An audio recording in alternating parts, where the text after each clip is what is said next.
Bismillahirrahmanirrahim. Assalamualaikum warahmatullahi wabarakatuh. Alhamdulillah. Alhamdulillahi wassalatu wassalamu ala rasulillah Sayyidina Muhammad ibn Abdullah wa ala alihi wa sahbihi ajma'in wa mawala.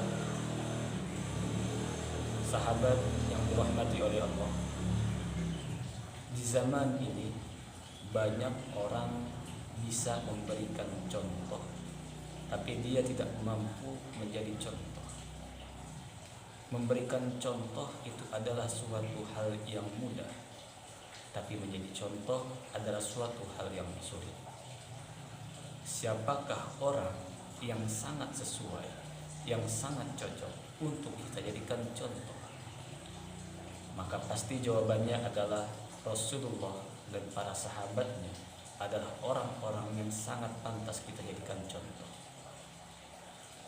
Rasulullah diutus oleh Allah untuk menyempurnakan akhlak.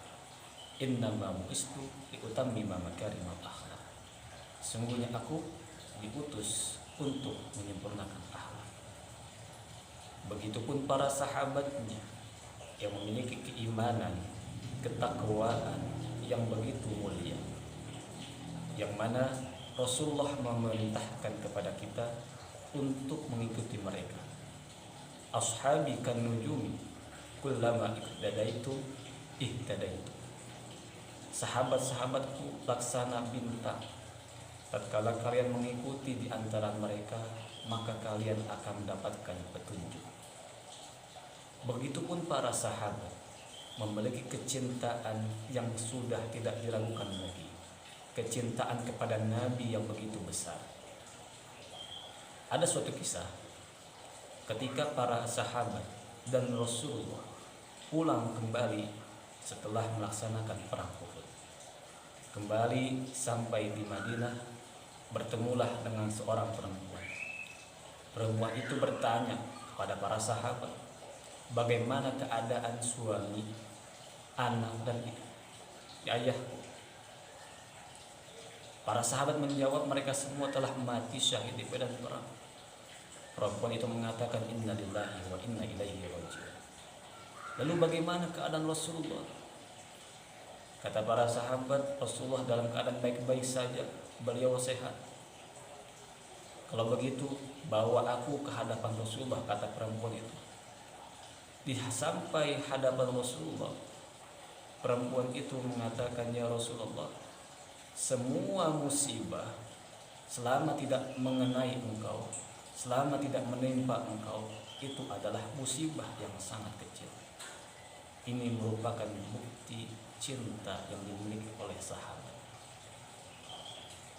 Begitupun sahabat-sahabat yang lainnya yang memiliki kesetiaan, memiliki kecintaan yang sudah tidak diragukan lagi. Salah satunya Abdullah bin Mas'ud. Abdullah bin Mas'ud yang mana beliau selalu mengikuti Rasulullah, menyiapkan keperluan pribadi Rasulullah. Di saat Rasulullah membutuhkan siwak, Abdullah bin Mas'ud menyiapkan. Di saat Rasulullah ingin berwudu, Abdullah bin Mas'ud menyiapkan. Maka di kesempatan kali ini Al-Fakir akan menyampaikan sebuah kisah tentang Abdullah bin Mas'ud. Abdullah bin Mas'ud adalah seorang pemuda Mekah yang miskin. Beliau ini adalah seorang pengembala daripada kambing-kambingnya dari Uqbah bin Umayyah. Ada suatu kisah ketika pertama kali Abdullah bin Mas'ud bertemu dengan Rasulullah sallallahu alaihi wasallam. Ketika Abdullah bin Mas'ud mengembala kambing-kambingnya, datanglah Rasulullah bersama sahabatnya Abu Bakar. Rasulullah meminta kepada Abdullah bin Mas'ud untuk memberikan susu dari kambing yang dia gembala. Wahai pemuda, berikanlah kepada kami dari susu yang kambing engkau gembala. Kata Abdullah bin Mas'ud, wahai Tuan, sesungguhnya saya tidak bisa memberikan susu dari kambing yang saya gembala, karena ini bukan milik saya. Kita bisa mengambil kesimpulan bahwasanya Abdullah bin Mas'ud memiliki sifat waro, sekalipun Abdullah bin Mas'ud ini belum masuk Islam.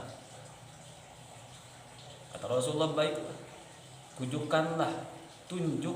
mana kambing yang tidak bisa mengeluarkan susu. Ditunjuklah oleh Abdullah bin Mas'ud kambing yang tidak bisa mengeluarkan susu. Diusaplah puting kambing tersebut sehingga mengeluarkan susu yang sangat banyak, sehingga Rasulullah dan Abu Bakar pun meminum susu tersebut.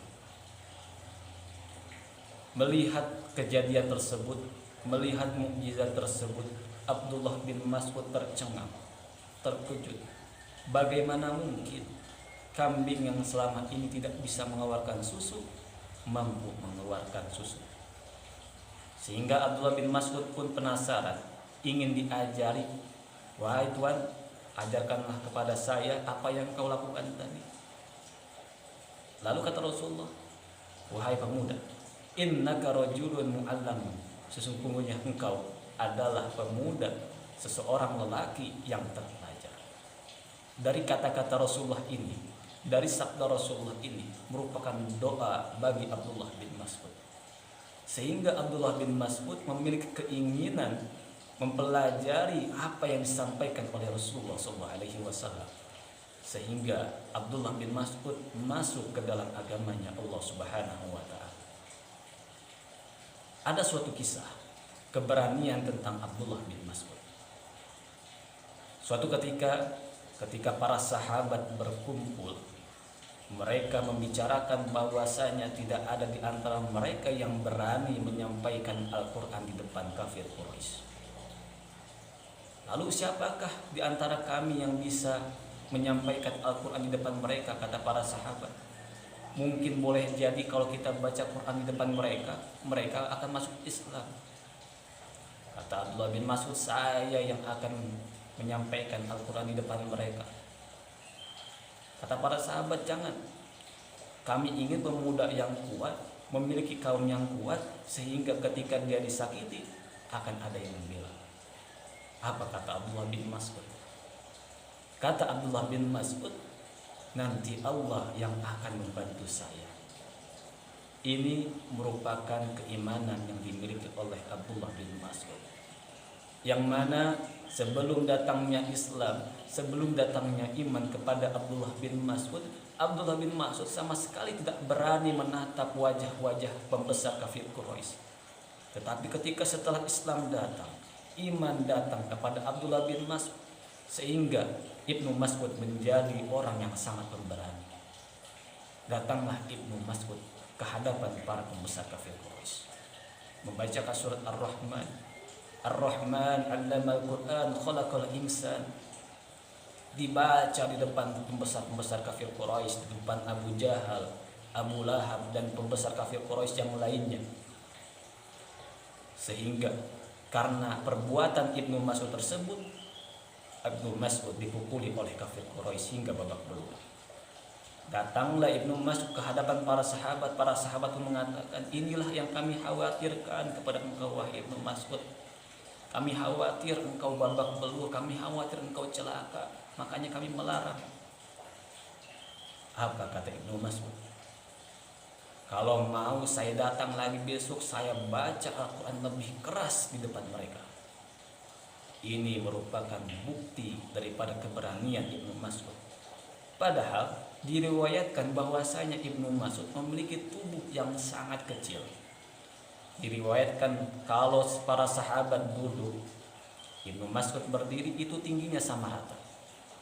Tetapi dengan iman dan Islam menjadikan Ibnu Mas'ud menjadi pemuda yang sangat pemberani. Lalu apa kegiatan keseharian daripada Ibnu Mas'ud setelah masuk Islam? Ibnu Mas'ud adalah seorang khadim daripada Rasulullah SAW. Beliau menyiapkan segala kepribadian daripada Rasulullah SAW, menyiapkan kebutuhan pribadi Rasulullah SAW. Tatkala Rasulullah membutuhkan siwak, Ibnu Mas'ud menyiapkan. Tatkala Rasulullah membutuhkan untuk berwudu, maka Ibnu Mas'ud menyiapkan. Suatu ketika Rasulullah ingin bersiwak tetapi tidak ada kayu siwak, Ibnu Mas'ud pun memanjat pohon sehingga terlihatlah kaki Ibnu Mas'ud yang sangat kecil, yang sangat kecil. Para sahabat pun tertawa. Rasulullah membela, lima tadhakun, kenapa kalian tertawa? Kalian mentertawakan orang yang kakinya lebih berat daripada Jabal Uhud, yang mana amalnya lebih berat daripada Jabal Uhud. Masya Allah.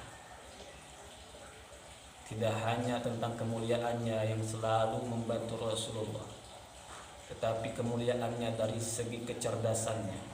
Rasulullah mengatakan bahwasanya Ibnu Mas'ud adalah orang yang sangat ahli Quran. Dikatakan bahwasanya jikalau kalian, mengatakan Rasulullah kepada para sahabat, jikalau kalian ingin mendengar Al-Quran secara langsung sebagaimana Al-Quran turun kepadaku, maka dengarlah Al-Quran daripada Ibnu Mas'ud. Tidak hanya ahli dalam Al-Quran, Ibnu Mas'ud pun ahli dalam ilmu agama, ilmu fikih. Abu Musa al-Asy'ari mengatakan, jikalau kalian selama di Madinah dan di Mekah, janganlah kalian bertanya kepada siapapun selama ada Abdullah bin Mas'ud di negeri ini.